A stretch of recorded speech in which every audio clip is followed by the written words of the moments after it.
আসসালামু আলাইকুম।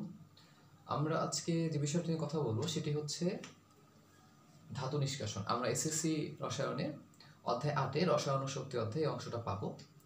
এখানে মেইনলি আমাদের শেখানো হবে যে আমরা যে ধাতুগুলো ব্যবহার করছি এই ধাতুগুলো আসলে আমরা কি করে পেতে পারি সেটা।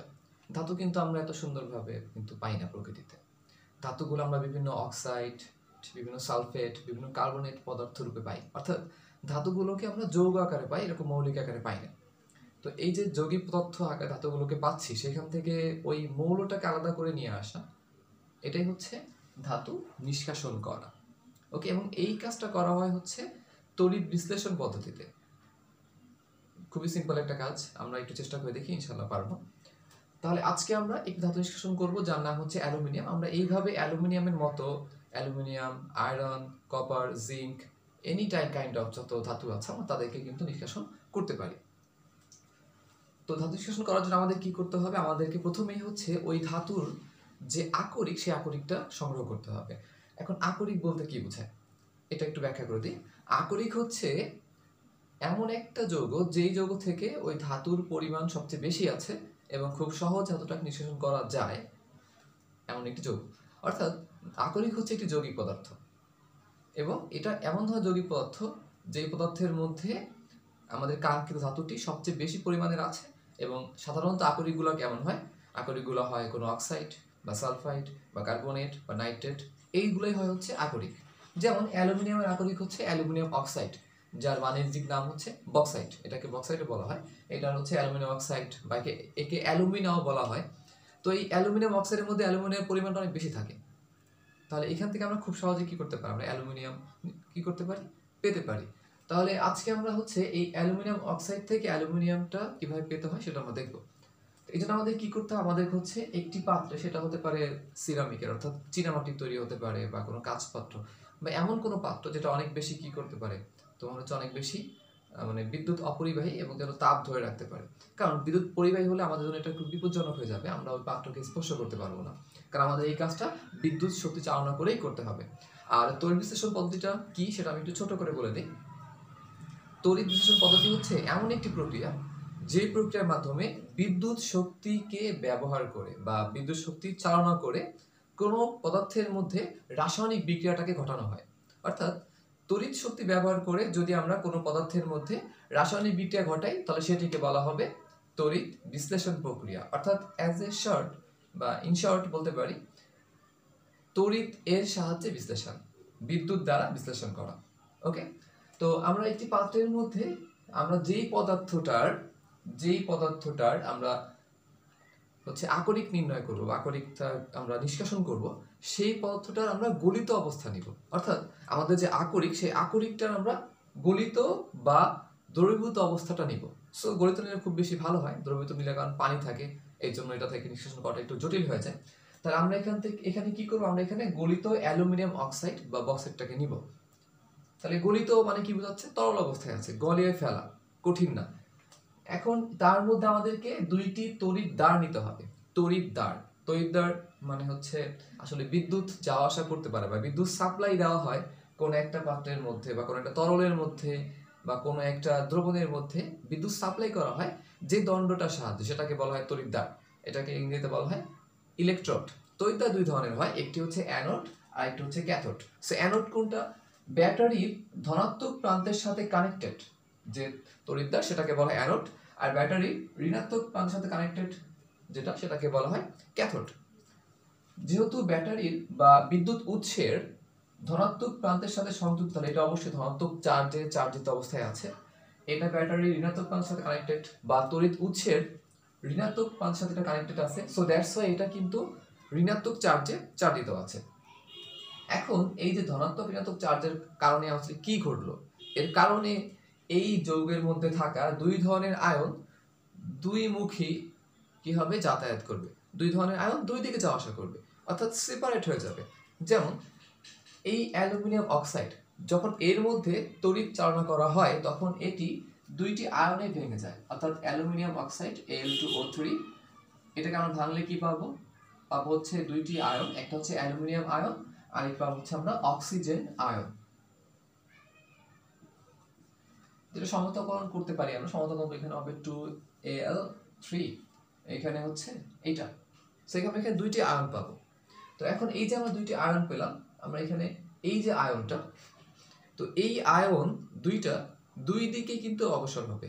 এতে আমাদের লাভটা কোথায় হবে? কারণ একদিকে হচ্ছে অক্সিজেন, যেটা আমাদের ধাতু না, এটা আমাদের নিষ্কাশন করার কোনো দরকার নাই। আমরা নিষ্কাশন করবো কোনটা? আমাদের টার্গেট ছিল কোনটা? টার্গেট হচ্ছে অ্যালুমিনিয়াম। সো দ্যাটস আমাদের কি করতে হবে? এই দুটা থেকে অ্যালুমিনিয়ামটাকে আমাদের সেপারেট করে ফেলতে হবে। এটাই তো আমাদের ধাতু নিষ্কাশনের মেইন উদ্দেশ্য। তাহলে আমরা কি করলাম? আমরা যখন বিদ্যুৎ চালনা করব, তখন এই যে অ্যানোড, সে ধনাত্মক চার্জে চার্জিত হওয়ার কারণে কি হবে? এই দুইটি আয়নের মধ্যে যেটি ধনাত্মক আয়ন, সেটি কোন দিকে আকৃষ্ট হবে? সেটি আকৃষ্ট হবে ওই পাশে, অর্থাৎ ঋণাত্মক চার্জের দিকে। দ্যাটস আমি বলতে পারি যে এই অক্সিজেন যে আয়নটা আছে, সেই আয়নটা অ্যানোডের দিকে আকৃষ্ট হবে। কেন? কারণ ভিন্নধর্মী চার্জ পরস্পরকে আকর্ষণ করে। আর এই পাশে দিয়ে আছে ক্যাথোড, সেই ক্যাথোডের দিকে কি আকৃষ্ট হবে? ক্যাথোডের দিকে আকৃষ্ট হবে হচ্ছে অ্যালুমিনিয়াম, কারণ নেগেটিভ চার্জ পজিটিভ চার্জকে আকর্ষণ করে। তাহলে আমরা দুইটা বিক্রিয়া লিখে ফেলি কি ঘটে। আমরা প্রথমে অ্যানোডের কথা বলি, অ্যানোডে কি ঘটে। সো আমরা প্রথম লিখলাম অ্যানোডের বিক্রিয়া। অ্যানোডের বিক্রিয়া, তাহলে অ্যানোডে কোন আয়নটা আসলো? অ্যানোডে আসলো হচ্ছে অক্সিজেন আয়নটা। সো O2 মাইনাস যে আয়নটা, সেটা কিন্তু অ্যানোডে আসলো। এবার O2 মাইনাস যদি বলি, একটু খেয়াল করে দেখো, O2 মাইনাস যে আয়ন, এটা কিন্তু ইলেকট্রন ত্যাগ করতে পারবে। কেন? কারণ O2 মাইনাস মানে হচ্ছে তার মধ্যে ইলেকট্রন আছে কয়টি? 10টি। কারণ শুধু অক্সিজেনের ইলেকট্রন সংখ্যা কতটি? 8টি। O2 মাইনাস তার মানে সে আয়ন, অর্থাৎ সে 2টি ইলেকট্রন গ্রহণ করে সে আয়নে পরিণত হয়েছে। তাহলে সে যদি 2টি ইলেকট্রন ত্যাগ করে, তাহলে কিন্তু সে কি হবে? সে স্বাভাবিক যে অক্সিজেন, সে অক্সিজেনে পরিণত হবে, অক্সিজেন পরমাণুতে পরিণত হবে। আর এইভাবে 2টি অক্সিজেন পরমাণু যদি একত্রিত হয়, তাহলে তারা অক্সিজেন অণুতে পরিণত হয়ে যাবে। তাহলে এই অক্সিজেন কি করবে? সে অ্যানোডের নিকটে এসে, মানে অ্যানোডে প্লাস চার্জ হওয়ার কারণে সে তার দ্বারা আকৃষ্ট হবে, হয়ে এখানে এসে সে কি করবে? সে ইলেকট্রনটা এখানে ত্যাগ করবে, এবং এই ইলেকট্রন কিন্তু এই তারের মাধ্যমে এদিক দিয়ে প্রবাহিত হবে। প্রবাহিত হয়ে সে কোথায় আসবে? সে ক্যাথোডে আসবে, রাইট? তাহলে অক্সিজেনের ত্যাগকৃত এই ইলেকট্রন সে কি হলো? সে পৌঁছালো কোথায়? সে পৌঁছালো হচ্ছে অ্যানোডের থেকে ক্যাথোডে। এবার আমরা আসি ক্যাথোডে কি বিক্রিয়া ঘটবে। সো ক্যাথোডের বিক্রিয়া, ক্যাথোডের বিক্রিয়ার ক্ষেত্রে আমরা খেয়াল করব ক্যাথোডে কোন আয়ন আকৃষ্ট হলো? ক্যাথোড যেহেতু নেগেটিভ চার্জ, তাহলে তার দিকে আকৃষ্ট হলো কিন্তু ধনাত্মক চার্জের এই আয়ন, অর্থাৎ অ্যালুমিনিয়াম 3+। তাহলে ক্যাথোডে কি আসলো? ক্যাথোডে হচ্ছে আসলো অ্যালুমিনিয়াম 3+ যে আয়নটা, সে আসলো। এতে কি ঘটলো? এখন এই অ্যালুমিনিয়াম 3+ আয়ন যেটা, সেটা কিন্তু আগে থেকে 2টি ইলেকট্রন ত্যাগ করে বসে আছে। তার মানে আমাদের স্বাভাবিক যে অ্যালুমিনিয়াম, তার ইলেকট্রন থাকে কয়টি? 13টি। কিন্তু অ্যালুমিনিয়াম 3+ এর কয়টি আছে? 10টি। তাহলে তাকে স্বাভাবিক হতে হলে কি হতে হবে? তাকে আরো 3টি ইলেকট্রন গ্রহণ করতে হবে। তাহলে এখানে 2টি ইলেকট্রন কিন্তু এইখানে আসলো একটি ধাপে, অর্থাৎ যখন একটি অক্সিজেন ইলেকট্রন ত্যাগ করবে, তখন একটি অর্থাৎ 2টি মোট ইলেকট্রন এখানে আসবে। যদি একাধিক অক্সিজেন এই অ্যানোডে ইলেকট্রন ত্যাগ করতেই থাকে, তাহলে কি হবে? এখানেও হিউজ পরিমাণ ইলেকট্রন আমরা পাবো। এইভাবে হিউজ পরিমাণ ইলেকট্রন থেকে যদি 3টি ইলেকট্রন গ্রহণ করে এই অ্যালুমিনিয়াম, তাহলে সে কিসে পরিণত হয়ে যাবে? সে স্বাভাবিক যে অ্যালুমিনিয়াম ধাতু বা পরমাণু, তাতে পরিণত হয়ে যাবে। তাহলে এইভাবে কি হবে? কন্টিনিউ এই পদার্থগুলো থেকে ইলেকট্রন পাস হবে, আর পর্যায়ক্রমে কিছু সময় পর পরে কি হবে? এই ক্যাথোডে অ্যালুমিনিয়াম ধাতুটা এখানে আস্তরণ আকারে জমা পড়ে যাবে। তা আমরা যদি খানিকক্ষণ পর পরে কি করি, আমরা যদি অ্যালুমিনিয়ামের যে এখানে আস্তরণ পড়ে আছে, যদি আমরা এখান থেকে ক্যাথোডটাকে সরিয়ে, মানে এই তড়িৎ যে দ্রবণটা আছে এখান থেকে আমরা নিয়ে আসলাম, নিয়ে সেটাকে ব্রাশের সাহায্যে বা কোনো প্রকৃতিকে পরিষ্কার করে ফেলে, আমরা কি পাবো? আমরা অ্যালুমিনিয়াম ধাতুটা পেয়ে যাব। তাহলে আমাদের টার্গেট ছিল কি? অ্যালুমিনিয়াম ধাতুটাকে আলাদা করে ফেলা। তাহলে এটাই হচ্ছে ধাতুর নিষ্কাশন।